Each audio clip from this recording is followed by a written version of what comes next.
그럼 그런 그 보정을 어떻게 대응을 하느냐가 굉장히 중요해요. 법원에서 보정이 나왔다는 이유만으로 법원 말이 맞으니 이렇게 하십시오라고 반대로 의뢰인을 설득하는 사무실이 있는 반면에 법원의 보정이 잘못되었기 때문에 이건 이렇게 다투는 게 좋겠습니다라고 의견을 주는 사무실이 있거든요. 당연히 개인회생을 진행할 때는 후자의 사무실을 선택하는 것이 중요합니다.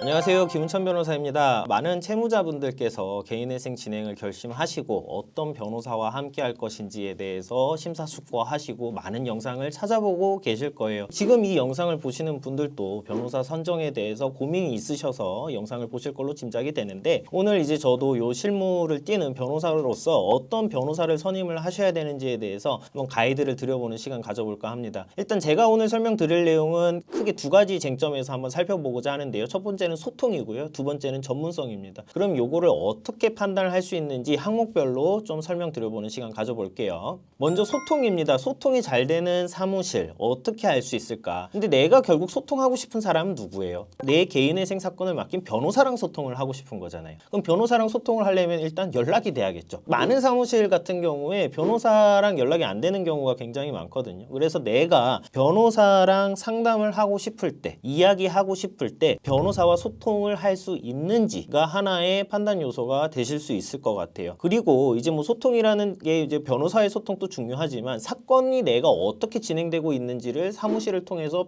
투명하게 공유받는 것도 굉장히 중요하거든요. 그래서 신청서가 접수됐는지, 보정이 나왔으면 어떤 보정 내용이 나왔는지, 어떻게 보정을 처리할 것인지 등에 대해서 공유를 해주는 사무실이 굉장히 중요하다. 그래서 이제 많은 경우에는 이제 뭐 신청서 제출에 대해서 굉장히 이제 뭐 민기적대고 문개구서는 뭐 투명하게 공개 안 하고 그런 사무실도 있고요. 많은 경우에는 또 이제 보정이 나왔는데 그거를 투명하게 의뢰인에게 공유를 해주지 않는 경우도 굉장히 많습니다. 그럼 보정이 이제 나왔는데 의뢰인은 그걸 알지 못한 상황에서 시간이 가게 되고 보정 대응을 제대로 못하면은 이제 기각이 돼서 의뢰인 입장에서는 그제서 사항을 파악하고 대리인 변경을 검토하는 경우도 있거든요. 그래서 이거는 사실 사건을 진행해봐야 알 수 있는 내용이지만 보다 근원적으로 이 사무실에 사건을 맡기면 어떤 프로세스로 의뢰인과 사무실이 소통을 하고 어떤 내용을 공유를 해주는지, 어떤 방식으로 공유를 해주는지는 상담 단계에서 한번 확인을 해보시는 게 굉장히 중요하다라는 말씀을 드려요. 두 번째는 전문성이에요. 전문성은 사실 개인회생 진행을 하는 데 있어서 개인회생에 대해서 풍부한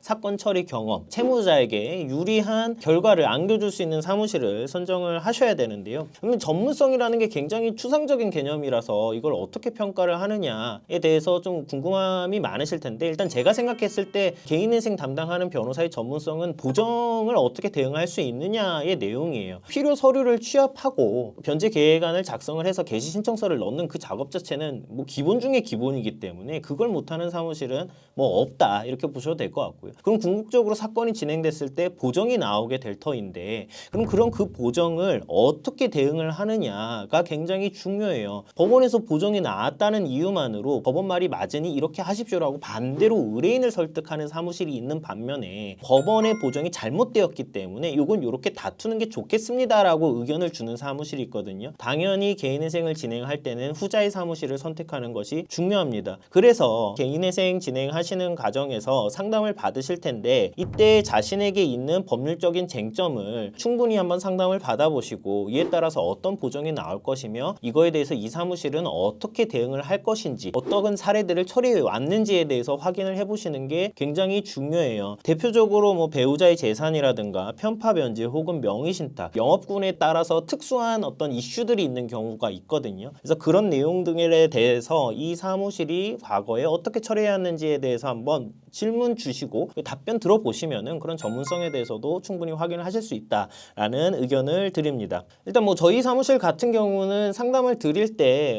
이 해당 의뢰인에게 어떤 보정 대응의 이슈가 있는지를 먼저 설명을 드려요. 그래서 법률적으로 이런 부분이 좀 문제가 될 것 같고 법원에서 문제 삼을 것 같다. 다만 요러요러한 내용으로 인해서 이걸 충분히 방어할 수 있고, 혹은 이런 부분은 법원에서 문제를 삼으면 좀 넘어가기는 좀 어려울 것 같다. 그런 리스크는 좀 감수를 하셔야 된다라고 투명하게 설명을 드리거든요. 그럼 적어도 그런 내용들을 사전에 안내를 받고 진행을 하는 것과 안내받지 못한 상황에서 갑자기 말이 바뀌는 것은 의뢰인 입장에서는 굉장히 법률 서비스 만족도가 떨어질 수밖에 없어요. 그래서 이제 그런 부분들 상담 단계에서 만연히 됩니다를 반복하는 사무실보다는 투명하게 사건에 대해서 분석을 해주는 사무실을 선택하는 것이 중요하다라는 말씀을 추가적으로 드립니다.